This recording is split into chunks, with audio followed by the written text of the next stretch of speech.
এতিয়া তেওঁ থানাৰ পৰা মানুহক কৈছে যে মই ওলাই লৈ মোৰ ভনিয়াৰক মই চাই ল'ম, মোক অপদস্থ কৰিব।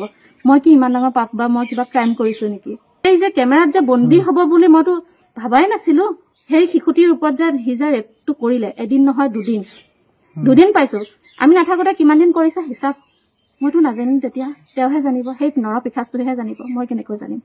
মৰিগাঁৱৰ মানুহে বা মৰিগাঁৱৰ আৰক্ষীয়ে তেওঁক ধুনীয়াকে সুৰক্ষা দি ৰাখিছে। আজি তেওঁ আমি এই অঞ্চলত থাকিব নিদো। আমাৰ মহিলাসকলে এইটো আবেদন কৰিছে যে তেওঁ কুকুৰকো যদি জীৱ জন্তুৰ প্ৰতিও তেওঁ যদি এনেকুৱা অশালীন কাম তেওঁ কৰিব পাৰে, অকাৰ্য কাম কৰিব পাৰে, তেওঁ মাইকী মানুহ ইয়াত কেনেকে চলিব?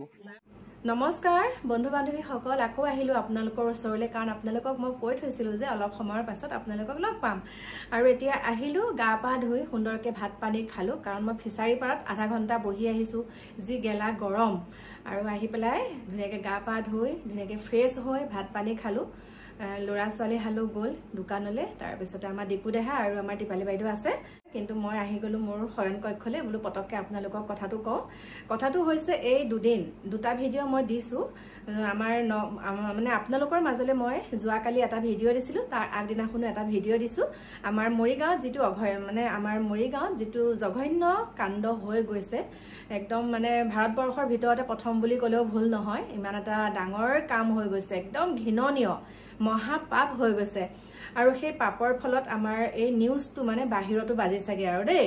এটা নিউজ একদম বাহিৰত বাজিছে আৰু বাহিৰলৈকে মানে বিয়পি গৈছে আৰু ঘটনাটো। আৰু লগতে আমাৰ এতিয়া সচেতন কিছুমান মহিলা আছে, একাংশ সচেতন মহিলা ওলাই আহিছে আৰু তেওঁ এতিয়া বাসগৃহ ভাঙিব, দোকান ঘৰ সকলো ভাঙি দিব। কিন্তু মানে সেইটো কথাই নহয়, তেওঁ ভাঙিলে সকলোখিনি পৰিত্ৰাণ নহয়, হয়নে নহয়? ভাঙিলে সকলোখিনি সমাধান কেতিয়াও হ'ব নোৱাৰে। ঘৰটো ভাঙিলে বা তেওঁ দোকানখন ভাঙিলে সেইখিনিত জানো তেওঁ কিবা সমাধান হ'ব? সেইটো সমাধান নহয়। তেওঁ কেনেকৈ উচিত শাস্তি পাব লাগিব, কাৰণ প্ৰশাসনে, তেওঁ পত্নীয়ে কোৱা মতে প্ৰশাসনে তেওঁক ৰক্ষণাবেক্ষণ দি আছে। একাংশ আৰক্ষী বিষয়াই তেওঁক ৰক্ষণাবেক্ষণ দি আছে। আমি কোৱা কথা নহয়, তেওঁ পত্নীয়ে উত্থাপন কৰিছে সেইটো কথা। কাৰণ 97ৰ পৰা তেওঁ শাৰীৰিক আৰু মানসিকভাৱে তেওঁ অত্যাচাৰ পাই আহিছিলে। আৰু পুলিচ প্ৰশাসন কাক কাৰণে লাগে? পুলিচ প্ৰশাসন আমাৰ কিবা এটা বিপদ বিঘিনি হ'লে আমাক ছেফটিৰ কাৰণেতো পুলিচ প্ৰশাসন থাকে। যদিহে আমাৰ ছেফটিৰ কাৰণে তেওঁলোকে সেইটো গায়েৰা দিয়ে, তেওঁলোকৰ ওচৰত যদি কিছুমান অভিযোগ দিবলৈ গ'লে তেওঁলোকে গায়েৰা দিয়ে, তেনেহ'লে আমি কাক লৈ পেলাই আমি কিবা, হয়নে নহয়? তেনেহ'লে আমি কোনে আমাক সুৰক্ষিত দিব? যদি তেওঁলোকে আমাক সুৰক্ষা নিদিয়ে তেনেহ'লে কোনে দিব? আমি নিজকে নিজে ষ্ট্ৰং, আমি নিজকে নিজে সুৰক্ষা দিব পাৰিম, কিন্তু ইমানখিনিওতো নোৱাৰো। এটা সময়, এটা লিমিটলৈকেহে আমি পাৰিম। গতিকে মই অনুৰোধ জনাইছোঁ, অকণমান নিৰ্ভীকভাৱে প্ৰশাসনে এইটো চকু আখি দিব লাগে। এই কথাটো বহুত ঘৃণনীয় কাম আৰু এইটো গাপ দি কেতিয়াও থ'ব নালাগে। কাৰণ এতিয়া সকলো ওলাই আহিছে, সকলোৱে ওলাই আহিছে বাৰু। এতিয়া ওলাই আহি পেলাই এতিয়া তেওঁ পটককৈ বেল পাইছে বুলি শুনিছোঁ। কি কথা কি বতৰা সেইবিলাক আমি ইমান গম পোৱা নাই। নিউজ চাই আছোঁ নিউজটো যেতিয়া পালোঁ, সেইকাৰণে আপোনালোকক কৈছোঁ কথাটো। আপোনালোকৰ ওচৰে পাজৰে যদি এনেকুৱা ঘৃণনীয় কাম হয়, আপোনালোকে মুখ বন্ধ কেতিয়াও নকৰিব। মুখ বন্ধ আপোনালোকে কেতিয়াও নকৰিব। সঁচা কথাত আপোনালোকে মাতক। আৰু এতিয়া তেওঁ স্বামীয়ে 2-1ৰ আগত কৈছে থানাত যে মই ওলাই গৈ এতিয়া পত্নীক আৰু পুত্ৰক মানে শেষ কৰি দিব। পত্নী পুত্ৰ সুৰক্ষিত কিন্তু এতিয়া বৰ্তমান সময়ত নহয় দেই, মই আপোনালোকক কৈছোঁ। আৰু ময়ো সুৰক্ষিত নহয়, মোকো মাৰিবহি বোলে। কাৰণ কিয় জানে? মই তেওঁৰ ওপৰত মাত মাতিছোঁ। আচলতে কি জানেনে, মই সঁচা কথাৰ ওপৰত আগৰ পৰাই মাত মাতি আহিছোঁ আৰু এতিয়াও মাত মাতি যাম। তেওঁ বাৰু মোক কি কৰে মই চাওঁচোন দেই, তেওঁ বাৰু মোক কি কৰে মই চাওঁ। কাৰণ মই সঁচা কথাৰ ওপৰত যিটো বেয়া দেখোঁ সেইটো কমেই, লাগিলে ঘৰৰে হওক নাইতো পৰৰে হওক, আগৰ পৰাই আপোনালোকক কৈ আহিছোঁ। আৰু মোৰ ঘৰতো যদি কেতিয়াবা, মানে আমিও বৰ কথা মাতিব নোৱাৰোঁ, কেতিয়াবা যদি মোৰো তেনেকুৱা হয়, মইতো প্ৰথম মাত মাতিমেই। আৰু কিছুৱে কয় ব্যক্তিগত কথা কিহৰ কাৰণে তই ভিডিঅ' বনাও। মই এটা কথা কৈছোঁ, ব্যক্তিগত কথা ব্যক্তিগত হিচাপে ৰাখিব লাগে। যেতিয়া সেই ব্যক্তিগত কথাসমূহ ছ'চিয়েল মিডিয়াত দিয়ে, যিহেতুকে আমি ছ'চিয়েল মিডিয়াত আমি কাম কৰোঁ, গতিকে আমি ভিডিঅ' বনোৱা মানুহ, আমি এইটো ভিডিঅ' ছ'চিয়েল মিডিয়াত দিয়াৰ লগে লগে সেইটো ৰাজহুৱা হৈ যায়। গতিকে কিয় আমি মানে লোকৰ পাৰ্চনেল কথাত লাগিম? লোকৰ ব্যক্তিগত কথাত আমি তেতিয়াহে লাগো, বেলেগৰ ব্যক্তিগতৰ কথাত আমি তেতিয়াহে লাগো যেতিয়া নেকি সেই তেওঁলোকৰ ব্যক্তিগত কথাটো নিজে ৰাজহুৱা ছ'চিয়েল মিডিয়াত কৰে।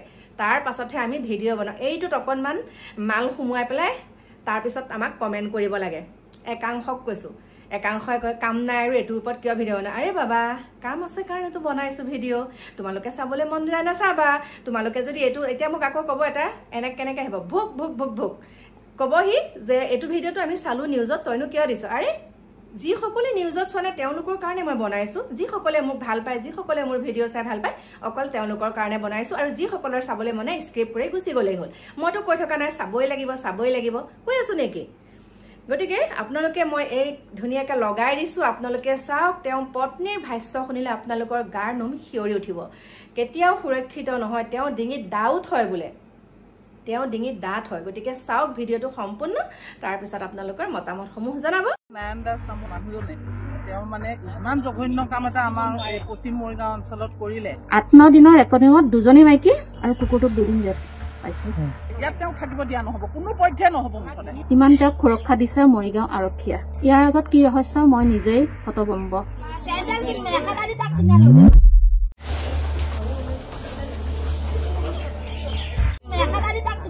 বিগত যেতিয়াৰ পৰা মই বিয়া হৈছো তেতিয়াৰ পৰাই তেখেতে ওপৰত নিৰ্যাতন চলাই যাৰ কাৰণে মই এবাৰ ডাইভৰ্চ কেছো ফাইল কৰিছিলো তেওঁ গোটেইখিনি মৰিগাঁও মেনেজ কৰি ডাইভৰ্চ কেছ উঠাই দিলে মহিলা বিভাগতো মই গৈছিলো তেওঁলোকে ফেভাৰ কৰি মোক তেওঁলোকক জপাই দিলে কোনো মোক মৰিগাঁৱৰ পৰা ছাপৰ্ট নকৰিলে কোনো দিন মই মৰিগাঁও প্ৰশাসনৰ পৰা সহায় নাপাইলো কালি যিহেতু শুনিলো তেওঁৰ বেল হৈছে সেইকাৰণে মই গৈছিলো মৰিগাঁও আৰক্ষীত যে কওঁ তেওঁ এনেকুৱা আমাক টৰ্চাৰ কৰে হেৰি ইনকেছ আমাৰ যদি কিবা এটা সমস্যা আহি যায় আপোনালোকক অৱগত কৰি থওঁ যাতে আপোনালোকেও গম পাওক যে কিবা কৰিছে যদি তেওঁৱে কৰিছে কমচে কম মই জনাইছিলোতো ঘটনাটো হোৱাৰ আগতে অৱগত কৰাইছো কিন্তু অচি ছাৰে ক'লে ফেমিলি কেছ লোৱা নহ'ব ফেমিলি কোৰ্টত যাওক ঠিকে আছে মই কৈছো ছাৰ মই ফেমিলি মেটাৰ লৈ অহা নাই মই আহিছো যিহেতু তেওঁলোকে ফোনত আছিলে সেইখিনিৰ পৰা মই কৈছো ফেমিলিৰ কাৰণে অহা নাই মই নিজৰ আত্মসুৰক্ষাৰ কাৰণে আবেদন এটা বিচাৰি আহিছিলো আপোনালোকক অৱগত কৰাবলৈ আৰু মই কেমেৰাটো ইনষ্টল কৰি মই নিজে হতবাক হৈছিলো যে মানুহ এটাৰ ইমান পৈশাচিক ৰূপ থাকিব পাৰে মই মাইকী দুজনীৰ লগত দেখিছো ভিডিঅ' সেইখিনিতো মই আজিলৈকে প্ৰকাশ কৰা নাই মহিলা দুগৰাকী আছিল নে আৰু কোনোবা আছিল দুগৰাকী আছিলে অনলি মাত্ৰ 15 বা 10 দিনৰ ভিতৰত দুগৰাকী মাইকী পাইছো সেই মোৰ বাচ্চা মই যে সৰুৰ পৰা ডাঙৰ কৰিছো মৰম লগা কুকুৰজনী মই যাক মা বুলি মাতো জেচি মা এনেকুৱাকে মাতো মাজনী মা বুলিহে সম্বোধন কৰো তাইৰ ওপৰত হোৱা ৰেপখিনি মোৰ যে চকু দুটাই সাক্ষী হল সেইখিনি প্ৰতিবাদ কৰা কি মোৰ ভুল আছিলে নেকি মই নিজৰ কাৰণে প্ৰতিবাদ কৰা নাছিলো কিন্তু তাই হৈ মই প্ৰতিবাদত নামিছো মই এনজিঅ'ক জনাইছিলো যে তাইক সুৰক্ষা লাগে তাইক কিবা এটা কৰক তেতিয়া এনজিঅ'ই কি কৰিছে সেইখিনি মই নাজানো সিহঁতৰ টিমে কি কৰিছিলে গোটেইখিনি কৰি তাইক ৰেস্কিউ কৰিছে এতিয়া তেওঁ থানাৰ পৰা মানুহক কৈছে যে মই ওলাই লৈ মোৰ ভনীয়াৰক মই চাই ল'ম মোক অপদস্থ কৰিব মই কি ইমান ডাঙৰ পাপ বা মই কিবা ক্ৰাইম কৰিছো নেকি এই যে কেমেৰাত যে বন্দী হ'ব বুলি মইতো ভাবাই নাছিলো সেই শিশুটিৰ ওপৰত যে সি যে ৰেপটো কৰিলে এদিন নহয় দুদিন পাইছো আমি নাথাকোতে কিমান দিন কৰিছে হিচাপ মইতো নাজানিম তেতিয়া তেওঁহে জানিব সেই নৰপিশাচটোহে জানিব মই কেনেকৈ জানিম 8 দিনৰ ৰেকৰ্ডিঙত দুজনী মাইকী আৰু কুকুৰটোক 2 দিন ৰেপ পাইছো কিন্তু মৰিগাঁৱৰ মানুহে বা মৰিগাঁৱৰ আৰক্ষীয়ে তাক ধুনীয়াকে সুৰক্ষা দি ৰাখিছে আজি যিখিনি পৈশাচিক কাণ্ড কৰিছে বেলেগত থলে কিন্তু তাক হাতত হেণ্ডকাপ লৈ লকাপত থলে হয় মোবাইল ইউজ কৰিব নিদিলে হয় মৰিগাঁও আৰক্ষীক মই এটা বস্তু দেখিছো তাক মোবাইল ইউজ কৰিব দিছে তেওঁ লকাপত থানাত বহি তেওঁ বেল লৈছে ইমান তেওঁক সুৰক্ষা দিছে মৰিগাঁও আৰক্ষীয়ে ইয়াৰ আগত কি ৰহস্য মই নিজেই হতভম্ব will be taken under the law but in Novati village the people have already spoken in an unprecedented move they held a public meeting and unanimously decided to ban Narayan Das from ever setting foot in their village again. Local women leading the charge say he will never be allowed entry in that village under any circumstances.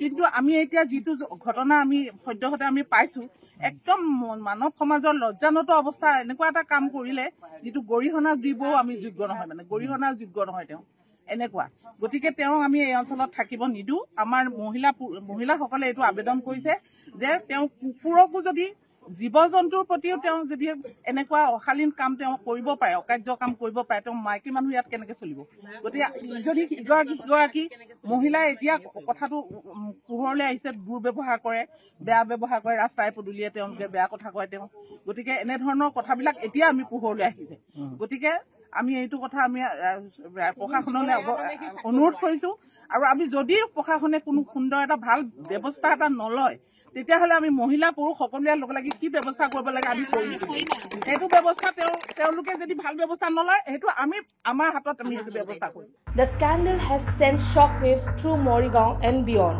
with public sentiment demanding harsh punishment to set an example